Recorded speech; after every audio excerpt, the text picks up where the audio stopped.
어떤 여인이 있었습니다. 이 여인은 5 남편과 헤어지고 지금은 6번째 만난 남자와 꿈도 희망도 없이 살고 있는 여인이었습니다. 이 여인은 사람과 환경을 통해서 행복을 추구하고 삶의 의미와 가치를 찾았지만 행복은 사람이나 환경을 통해서 얻을 수 없었습니다. 마치 그 소설의 한 편과 같은 그런 이야기인데, 이게 이제 성경에 나오는 이야기입니다. 성경에 요한복음 한번 찾아보세요. 요한복음 4장 13절로 14절. 자, 시작. 예수께서 대답하여 이르시되 이 물을 마시는 자마다 다시 목마르려니와 내가 주는 물을 마시는 자는 영원히 목마르지 아니하리니 내가 주는 물은 그 속에서 영생하도록 솟아나는 샘물이 되리라. 자, 오늘 이 메시지 들으시는 여러분들 시간을 내셔가지고 오늘 요한복음 4장을 한번 전체를 쭉 읽어보시기 바랍니다. 오늘 제 메시지를 듣고 나서 요한복음 4장 이야기를 쭉 들으면서 이 한편의 소설과 같은 이야기인데 이 메시지를 통해서 아주 귀한 교훈을 얻을 수가 있습니다. 여기 이제 등장인물이 이제 예수님과 어떤 여인인데, 예수님께서 하루는 이제 제자들과 함께 이제 유대 땅으로 가는 길에 이 사마리아를 통과하시다가 수가성이라고, 장소가 이제 수가성에 이르러서 우물 곁에 앉아서 쉬고 계셨습니다. 그러니까 이 고대 시대 때는 이제 나그네들이 쉴 수 있는 유일한 그 터가 우물가인데, 우물가. 사마리아는 이제 여러분들이 잘 아시는 대로 굉장히 그 유태인들이 터부시하는, 저기 사마리아 사람 나타났다 그러면 상종을 안 하는 거죠. 만나지 않으려고, 얼굴을 쳐다보지 않으려고 했을 정도로 사마리아에 대한 그런 편견이 있었는데, 예수님께서 사마리아로 가셨단 말이에요. 그러니까 예수님께서 제자들과 함께 유대 땅으로 가는 길에 사마리아를 통과하셨다. 이거 자체가 엄청난 일이에요. 엄청난 지금으로 말하면 이제 그 뉴스 같은데 막 그냥 탑기사로 날만한 그런 일인데, 자, 그런데 이제 그 중요한 이야기가 계속 이어집니다. 제자들이 먹을 걸 구하려고 이제 마을로 들어간 사이에 어떤 여인이 물을 기르러 왔어요. 성경에 보면 이제 삶에 지친 여인이라고 표현이 되어 있는데, 여인이 물을 기르러 와서 예수님과 대화를 나눕니다. 예수님이 사마리아를 통과했다, 이 자체가 벌써 엄청난 뉴스거리가 되는데, 가십이 되는데, 예수님이 또 어떤 여인하고 대화를 나눴다.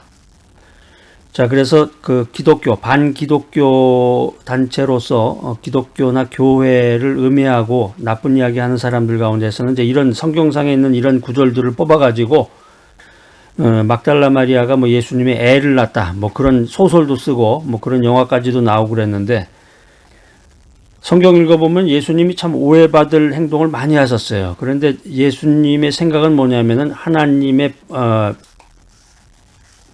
진리의 메시지를 전하는 것이고, 삶에 지친 사람들, 그 복음의 말씀을 모르는 사람들에게 메시지를 전하는 것이 주요 목적이지, 사람들이 예수님을 어떻게 보던 수근수근 하던 거기에 관심이 없었다는 거죠. 예수님과 제자들이 사마리아를 통과하고 있었는데, 제자들이 먹을 걸 구하러 이제 마을로 간 사이에 삶에 지친 여인이 물을 기르러 와가지고 예수님과 만나서 얘기하게 됩니다. 그런데 이 여인이 5번이나 결혼에 실패한 여자예요. 6번째 만난 남자와도 떳떳지 못한 동거 생활을 하고 있었는데, 이 여인이 그런 얘기를 예수님에게 한 게 아니라, 여인은 그런 얘기를 하지 않았지만 예수님이 이미 다 간파하신 거예요. 물을 기르러 왔던 이 여인이 영원히 목말라 있었는데, 예수님을 만나고 나서 일생일대의 변화를 받았다. 그러고 나서 다시는 목마른 인생을 살지 않게 되었다. 이게 이제 오늘 소설과 같은 그 성경 메시지의 내용입니다. 자, 여러분, 이런 백그라운드를 좀 들으니까 동기부여가 좀 되죠? 요한복음 4장 한번 빨리 찾아서 한번 끝까지 읽어봐야죠. 어떤 내용이 있는지 궁금하기도 하고, 이런 내용을 통해서 은혜를 받아야 되겠구나.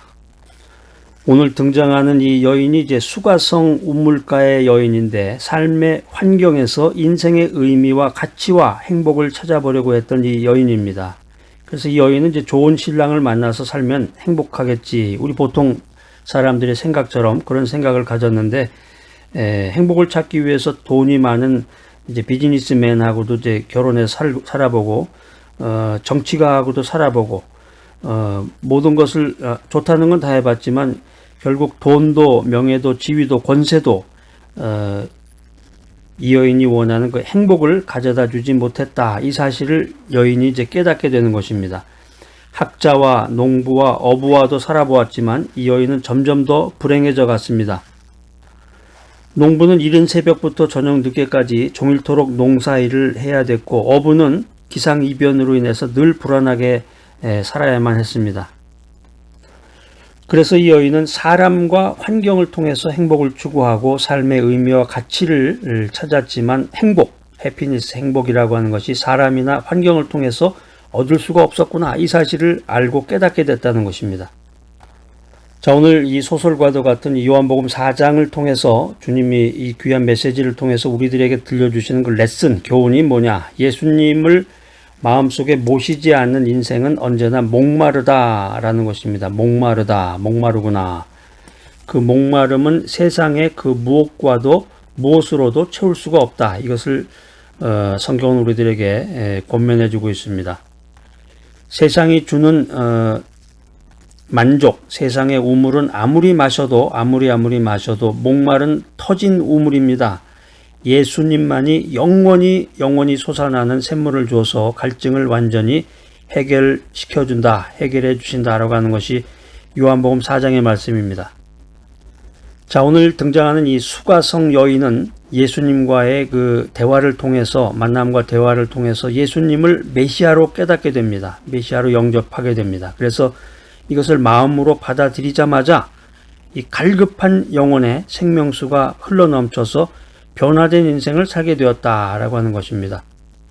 자, 여러분 이 메시지 들으시고 여러분들 어떠세요? 인생 살아가면서 만족감을 느끼며 살아가십니까? 사실 인생 살아가면서 저는 만족합니다. 이거 사실 거짓말이죠.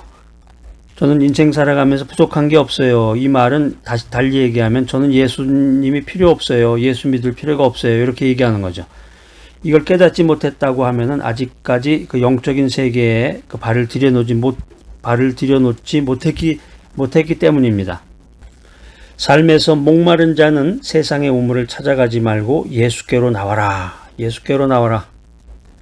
왜냐하면 세상의 우물은 마셔도 목이 마르지만 예수님께서는 영원토록 목마르지 않는 샘물을 우리에게 제공해 주십니다.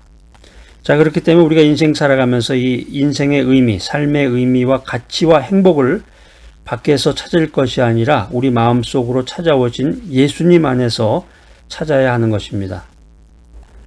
꿈도 희망도 없이 영혼의 목마름으로 고통을 받으며 허무한 삶을 살던 이 수가성 여인은 예수님을 만남으로써 순식간에 그의 인생이 바뀌게 되었습니다.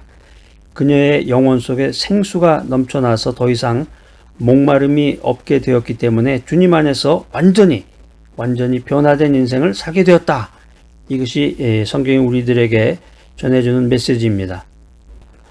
영혼의 목마름을 완전히 해결해주는 영원한 생수는 오직 예수님께로부터 얻을 수가 있습니다. 우리가 인생을 살다 보면 굴 속에 갇혀 있는 것처럼 감옥에 갇혀 있는 것처럼 답답하게 여겨질 때가 있습니다. 그럴 때 낙심하거나 절망하지 말아야 됩니다. 답답한 일을 당해서 낙심될 때 내 안에 예수님께서 계심을 믿고 그 사실을 믿고 의지해야 됩니다. 언제나 항상 내 인생의 짐을 져주시고 일해주시는 주님을 의지하고 감사드릴 때 우리는 용기와 평안과 힘을 얻을 수가 있는 것입니다. 자, 고린도 후서 4장 7절 말씀 한번 찾아서 읽어보겠습니다. 고린도 후서 4장 7절 말씀, 이 말씀도 굉장히 중요한 말씀이고 암송 구절입니다. 고린도 후서 4장 7절입니다. 우리가 이 보배를 질그릇에 가졌으니 이는 심히 큰 능력은 하나님께 있고 우리에게 있지 아니함을 알게 하려 함이라. 우리 인생이라는 게 영적 전쟁터라고 하는데 우리가 주님을 섬기고 경건하게 살려고 하면은 이 공중의 권세 잡은 사탄 마귀의 박해가 더욱 심해지게 됩니다. 그러나 우리는 박해를 받아도 주님께서 함께 하시며 우리를 위로해 주시기 때문에 주님을 의지하고 넉넉한 승리를 얻을 수가 있는 것입니다. 자, 오늘 여러분들 어떠십니까? 꿈도 희망도 없이 영혼의 목마름으로 고통을 받으며 허무한 인생을 살아가시지는 않습니까? 예수님을 만나고 예수님을 의지함으로 순식간에 인생의 변함을 믿으시기 바랍니다.